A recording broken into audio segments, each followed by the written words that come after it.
So hello everyone, welcome back to another very exciting video session from your own channel Ozone Classes. मेरा नाम है Vipin Kumar Sharma and I am your biology mentor. आज इस session के अंदर हम लोग स्टार्ट करने वाले हैं एक बहुत ही ज्यादा खास चैप्टर जिसका नाम है प्लांट किंगडम। ट्रूली थ्योरेटिकल ये चैप्टर है, काफी सारी चीजें समझने की भी इसके अंदर आएंगी, लेकिन एग्जांपल्स वगैरह में रटने का काम थोड़ा सा ज्यादा है। और कुछ टॉपिक्स काफी इंटरेस्टिंग भी हैं, जैसे ऑल्टरनेशन ऑफ जनरेशन, या फिर अगर आप एंजियोस्पर्म्स की बात करते हैं तो डबल फर्टिलाइजेशन, या फिर अलग अलग टाइप के जो एल्गी हैं जैसे क्लोरोफाइसी, फायोफाइसी, रोडोफाइसी, इनके बीच का कंपैरेटिव एनालिसिस। तो इस टॉपिक में हर प्रकार का छोटा छोटा एलिमेंट जो है उसको हम केटर करेंगे और बहुत प्यारे तरीके से हर एक चीज को समझते हुए और याद करते हुए आगे बढ़ेंगे। जैसे कि हमारी टॉपिक वाइज सीरीज चल रही है, तो इस पूरे के पूरे चैप्टर को हमने कुछ हिस्सों में तोड़ दिया है। आज हम सिर्फ प्लांट किंगडम के इंट्रोडक्शन के बारे में चर्चा करेंगे, and after that we are going to talk about the 5 different topics given in this chapter in a sequential manner. सबसे पहले algae, bryophyte, pteridophyte, gymnosperm, angiosperm, then alternation of generation, और उसके बाद हम लोग एनिमल किंगडम की तरफ बढ़ जाएंगे। तो ये वाली यूनिट आपकी कंप्लीट हो जाएगी इस वीक के अंदर, जिसका नाम है सिस्टमैटिक्स। तो आपकी सिस्टमैटिक्स कंप्लीट हो जाएगी। सेल वाली यूनिट आपकी खत्म हो ही चुकी है, cell cycle, cell division, biomolecule सब कुछ खत्म हो चुका है। देन आपका बायोटेक का जो मेन कंटेंट है वो खत्म हो चुका है, दोनों के दोनों चैप्टर्स।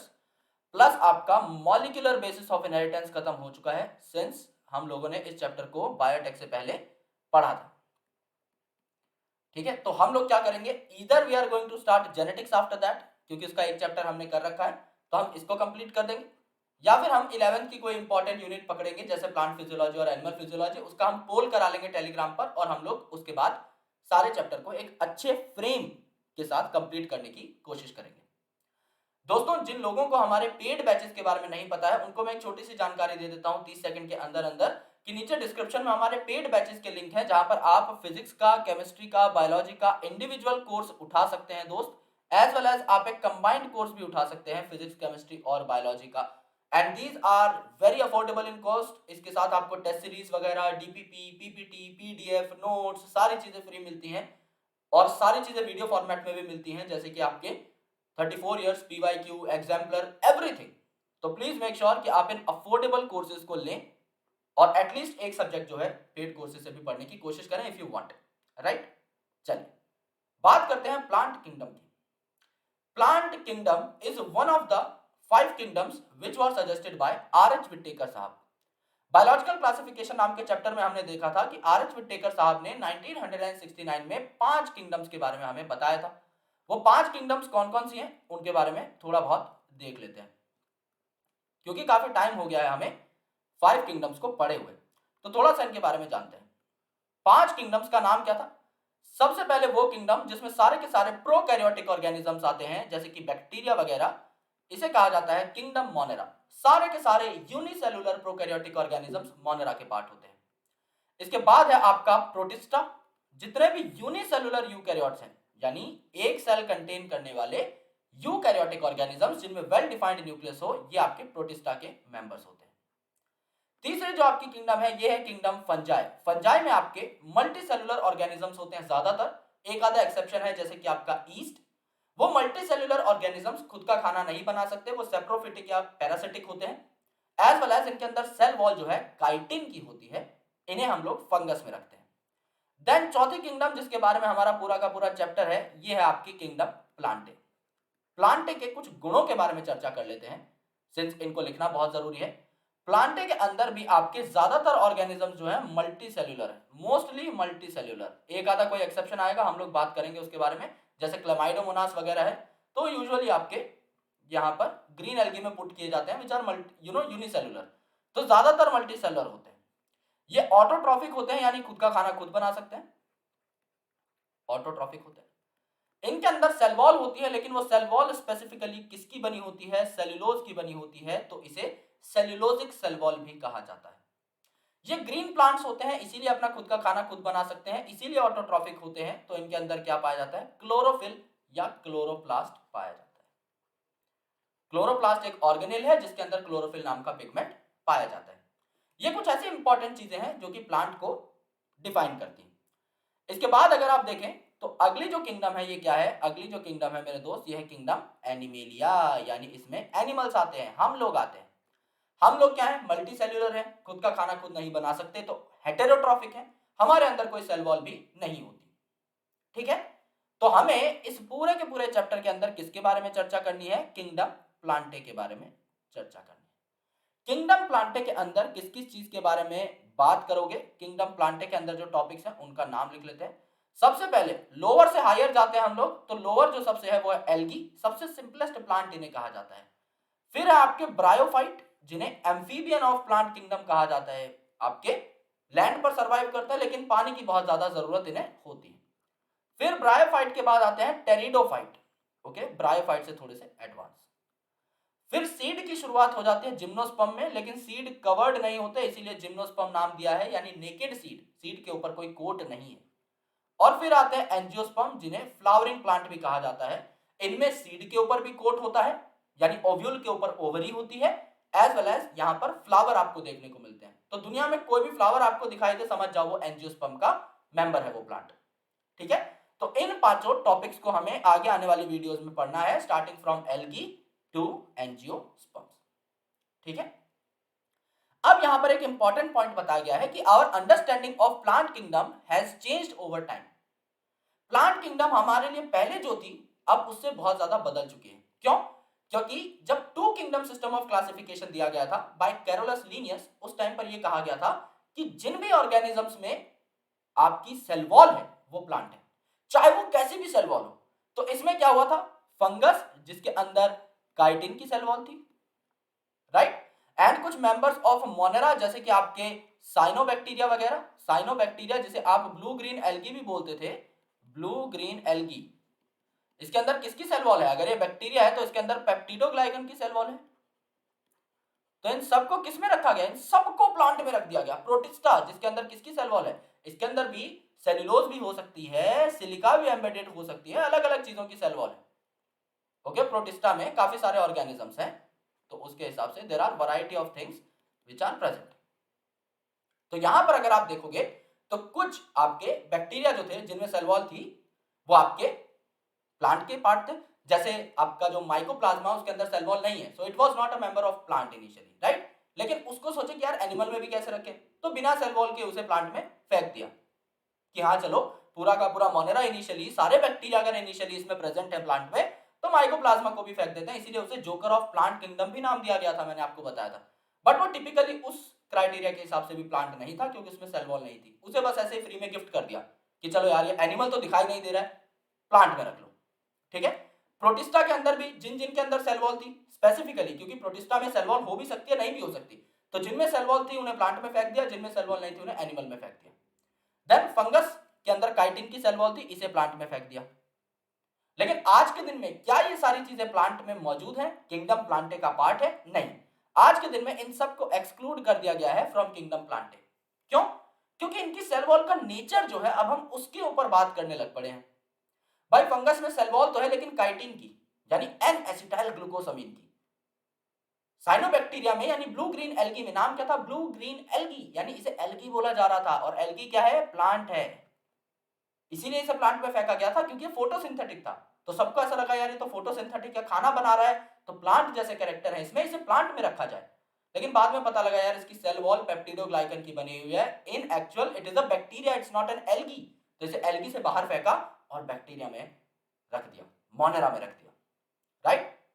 एंड सिमिलरली बचे हुए जो भी ऑर्गेनिजम्स थे जिनके सेल वॉल का नेचर अलग अलग पता लगता गया हमें, उन्हें हमने अलग अलग किंगडम्स में फेंक दिया, प्लांटिक में नहीं रखा।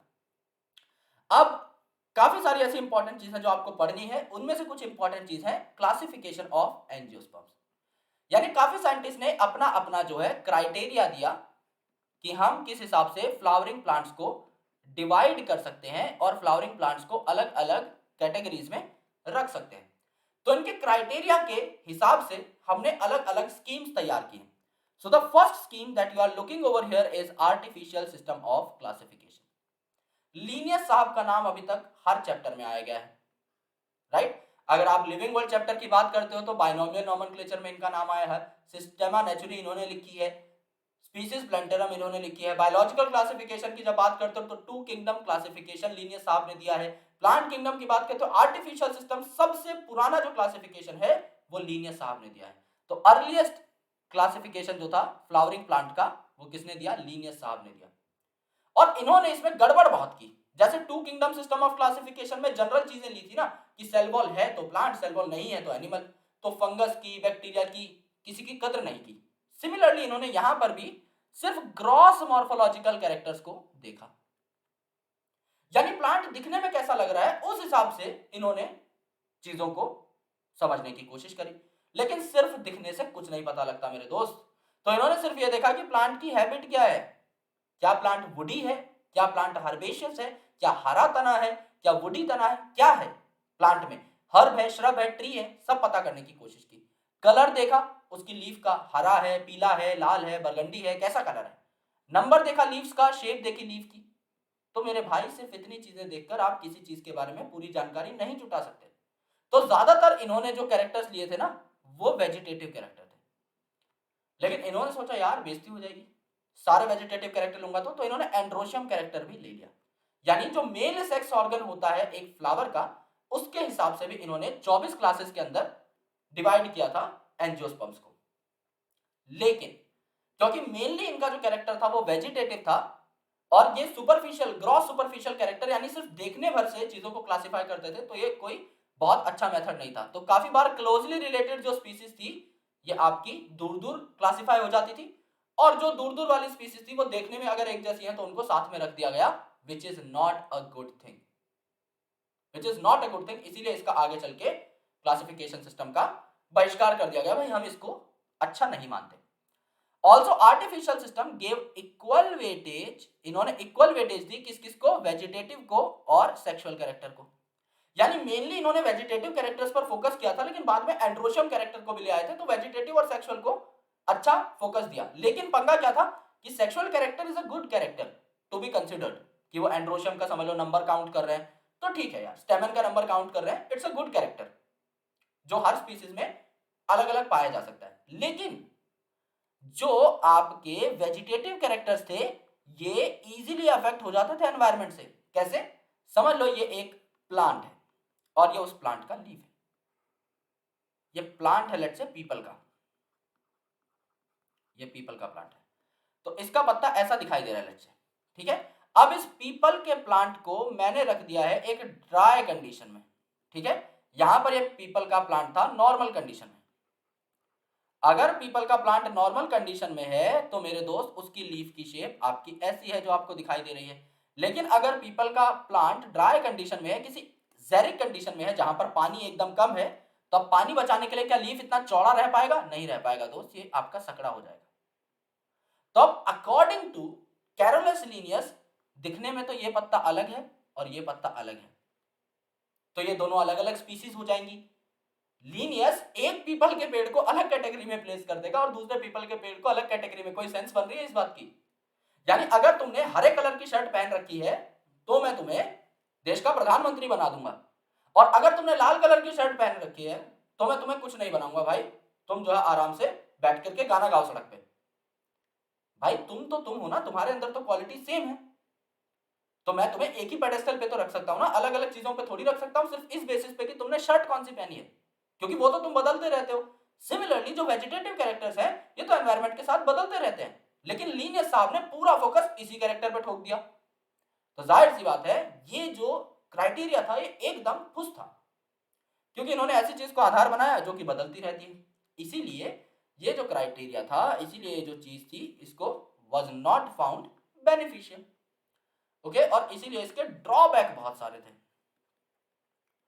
ड्रॉबैक क्या क्या थे? एक तो वेजिटेटिव और रिप्रोडक्टिव स्ट्रक्चर्स को इक्वल इंपॉर्टेंस दी, और वेजिटेटिव स्ट्रक्चर जल्दी इफेक्ट हो जाते हैं एनवायरमेंटल कंडीशन के चेंज होते ही, दैट्स व्हाई इसको करेक्ट नहीं माना गया। इसके बाद जो है और क्लासिफिकेशन सिस्टम्स आई, इन्हें बोला गया natural classification system. Natural classification system दी थी बेंथम एंड हुकर ने, जैसे आर्टिफिशियल सिस्टम दिया था कैरोलस लीनियस साहब ने। नेचुरल जैसा कि नाम ही है, नेचुरल एफिनिटीज पर बेस्ड था अमंग द ऑर्गेनिज्म।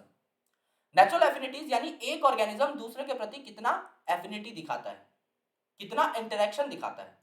और इसमें सिर्फ एक्सटर्नल फीचर ही नहीं थे, इसके साथ साथ इन्होंने इंटरनल फीचर अंडर जो प्रेजेंट है, यू नो आउटर कवर के, उसके बारे में भी बात की, जैसे कि ultra structure, anatomy, embryology and phytochemistry. Phyto मतलब प्लांट, तो केमिस्ट्री का मतलब प्लांट के अंदर क्या क्या चीजें प्रेजेंट है उनका एनालिसिस। यानी ये स्ट्रक्चर लेवल पे चले गए अंदर, वो भी अल्ट्रा स्ट्रक्चर मतलब सेल के स्ट्रक्चर पे चले गए।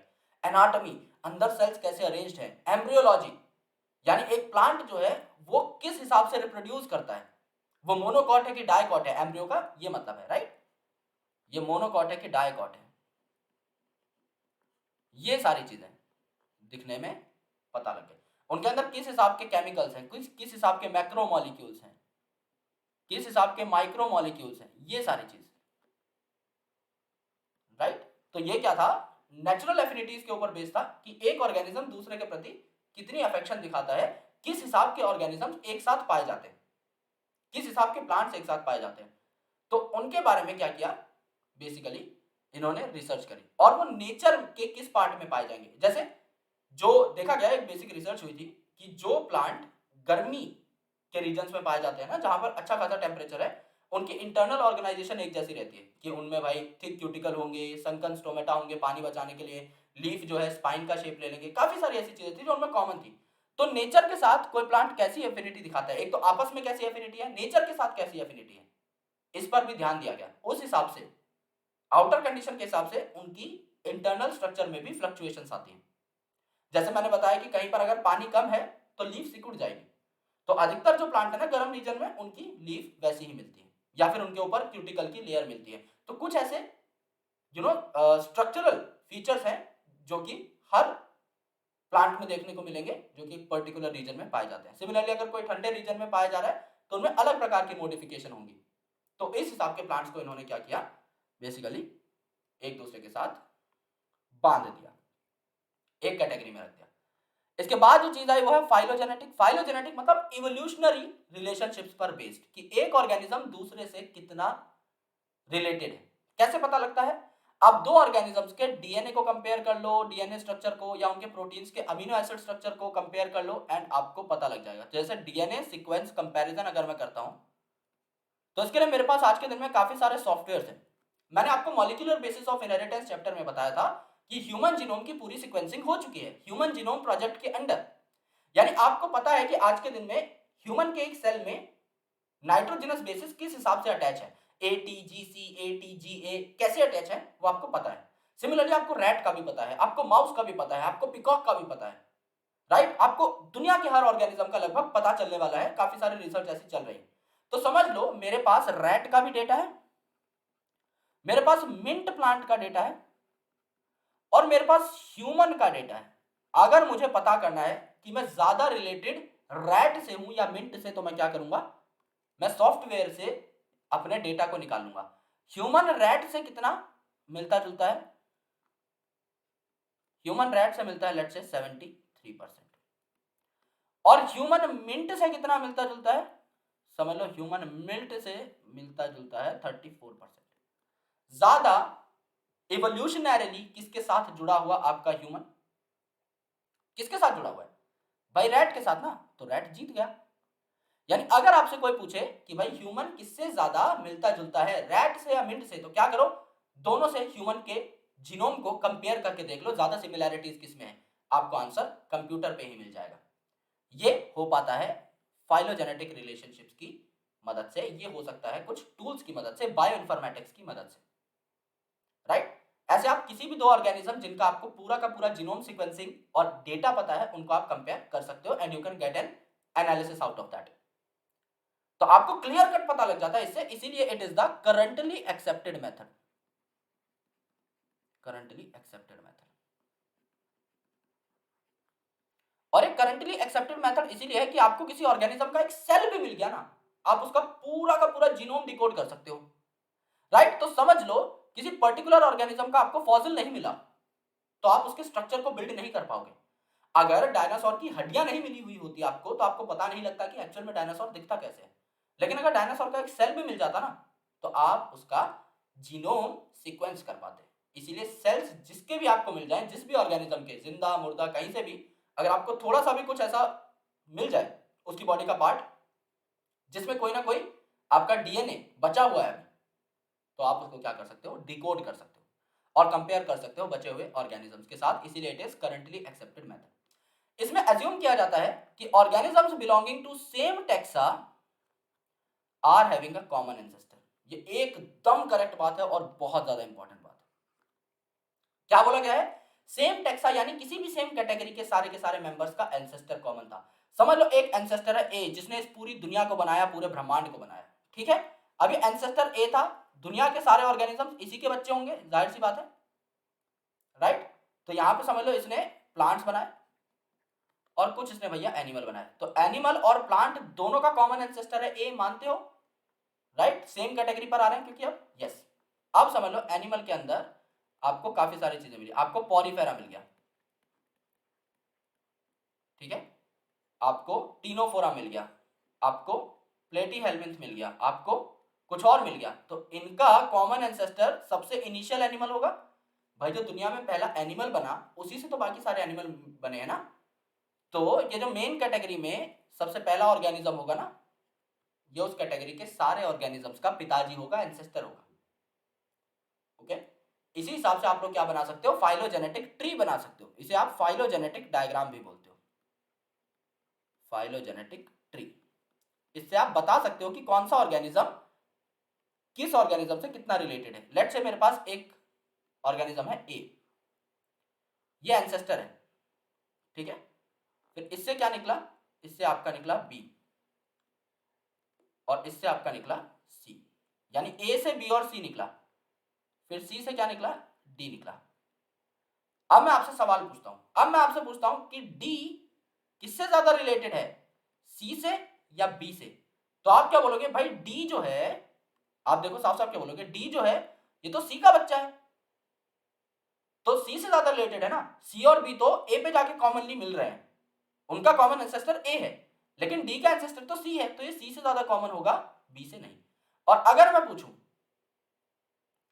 पूछूं आपका कि डी जो है ये बी से ज्यादा रिलेटेड है या ए से, तो क्या होगा भाई, पहले ये आपका इस पॉइंट पे मिल रहा है ना, तो इनके कॉमन एंसेस्टर को देखो आप कि इसका रिलेशन किससे ज्यादा है, जो इसके ज्यादा करीब है।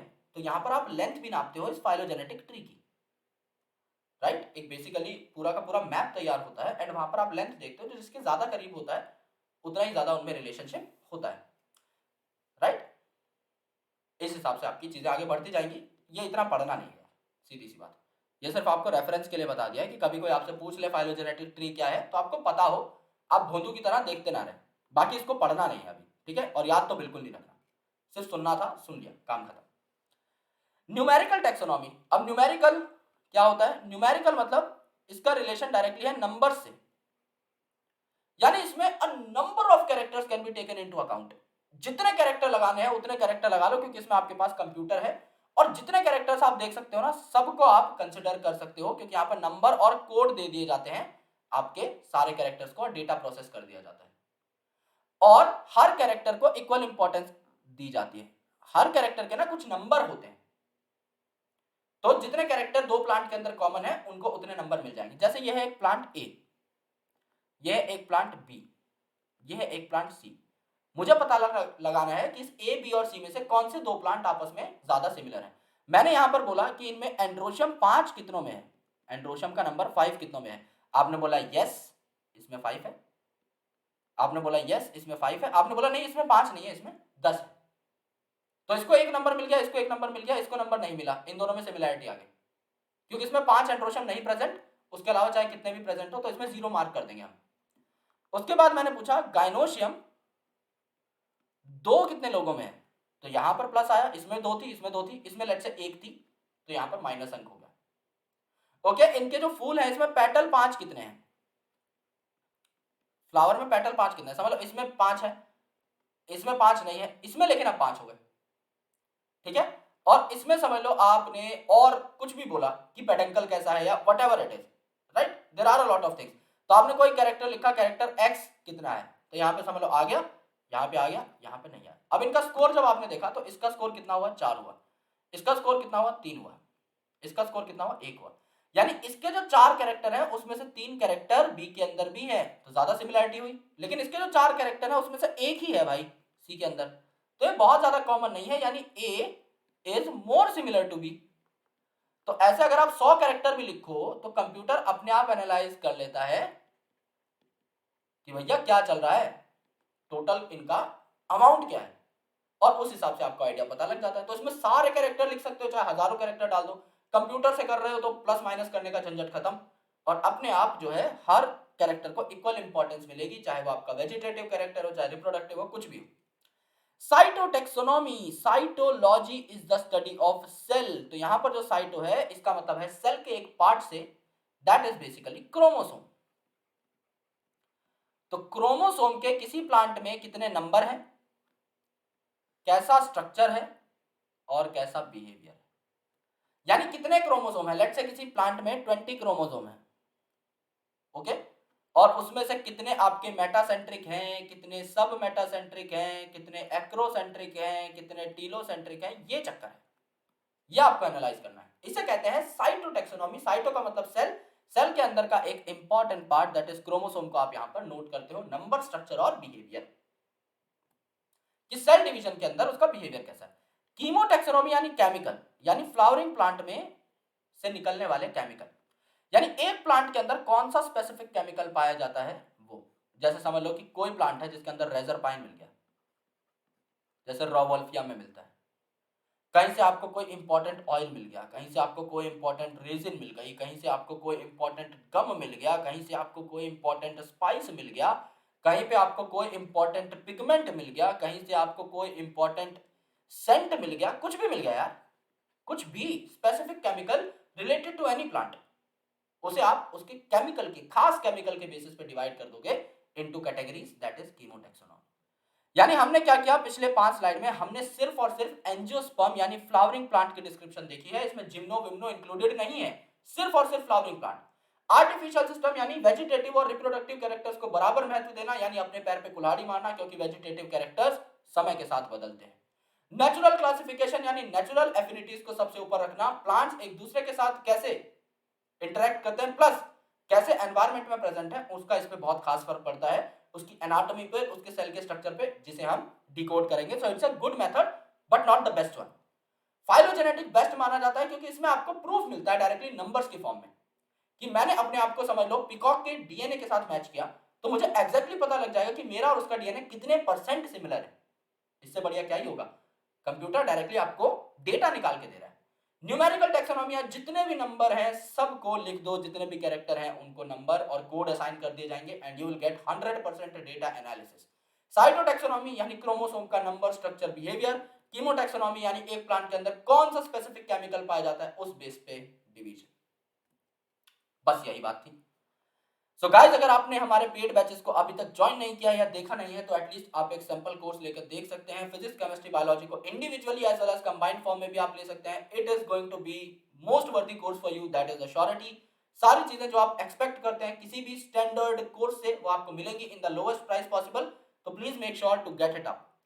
एंड सेकेंडली यार, हमारे एप्लीकेशन को आप लोग इंस्टॉल कर सकते हैं। डाउनलोड करने के बाद अगर आप हमारे एप्लीकेशन को इंस्टॉल करते हैं तो आपको यहाँ पर क्वेश्चन बैंक भी मिलेंगे starting from 10 rupees to 100 rupees. बहुत ज्यादा मजा आ जाएगा दोस्त आपको, बहुत अच्छे अच्छे सस्ते सस्ते क्वेश्चन बैंक्स हैं। So rather than scrolling Facebook और Instagram, you can scroll the marks of learning app.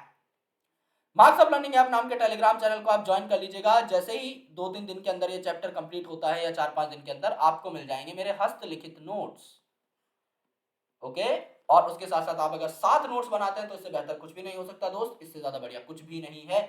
Please make sure कि आप लोग इस एप्लीकेशन को भी इंस्टॉल कर लें, कोर्सेज को भी जाके देख लें, नीचे डिस्क्रिप्शन में हर चीज का लिंक है, और टेलीग्राम के साथ भी जुड़ जाएं। सो डेली बेसिस पे छोटे छोटे टॉपिक्स करेंगे, क्योंकि रटने वाला चैप्टर है, और रटने वाले चैप्टर को, मेरी बात आपने नोटिस करी होगी, मैं बहुत स्लो पढ़ाता हूँ, बहुत स्लो पढ़ाता हूँ, क्योंकि जो समझाने का है वो मैं तुम्हें ऐसे समझा सकता हूँ। 2 दिन में मैंने पूरी बायोटेक्नोलॉजी उड़ा दी, 2 दिन में पूरी इकोलॉजी उड़ा सकता हूँ, 3 दिन में ज्यादा से ज्यादा।